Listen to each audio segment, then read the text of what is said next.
Welcome to Visual Design with Maria. Today we're going to be talking about the art principle of rhythm. Let's take a look at the big idea here. We're going to understand the key term of rhythm, gain understanding of how rhythm is used in a work of art, and formulate ideas on how elements are combined together to create rhythm. So let's first see how the elements are combined together to create a visual representation of rhythm. If you look here, these are basic triangles and basic squares. And our eye starts here, and we slowly kind of follow, almost like connect the dots, and we go down, and then we can go back up and connect them again. Our eye is being able to navigate through the design, and that's how rhythm is being created, is because our eye is focusing here and then reading these shapes all the way down.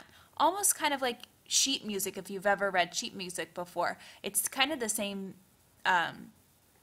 like notes on the paper.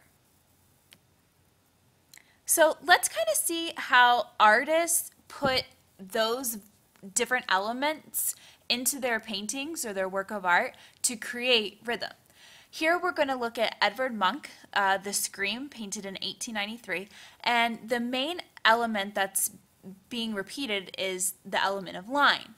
And you can see that the way that he has repeated the line over and over again, you start here, up the slope, down the slope, and up again. And it's repeated all throughout the painting, up the slope, down the slope, up the slope. And even it's repeated here in the figure. We start here, we go up, and then down the slope, the way that he's drawn the figure.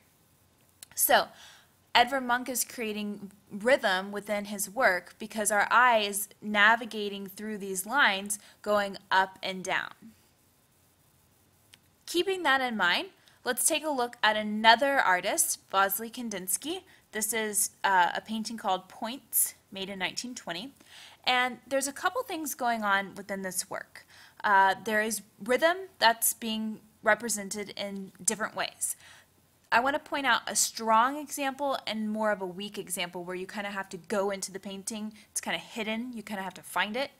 And he's giving you these free-form shapes that are kind of surrounding this larger grouping of shapes. But if you look here, you can see there are these free-form kind of skinny shapes and then lines coming off of them.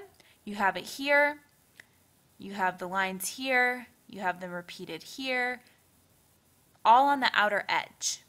And if you look at it, it's almost like this figure is moving or radiating from the center. It's almost like it looks like it's shaking the way that these lines have been drawn. That's a strong example of rhythm within a work of art. If we kind of hone in, you can see that the element of a circle has been repeated over and over. And the way that they've been placed, high, low, and next to each other, creates a visual rhythm. It's not necessarily a strong example because it doesn't pop right out at you, but if you take a minute to look at the painting, a little bit further, you can see that visual rhythm is being represented in a number of different ways. So let's review. Rhythm is a visual principle that emulates time by repeating strong and weak elements sequentially in a design. Hopefully we understand what rhythm is, and I look forward to talking to you next time.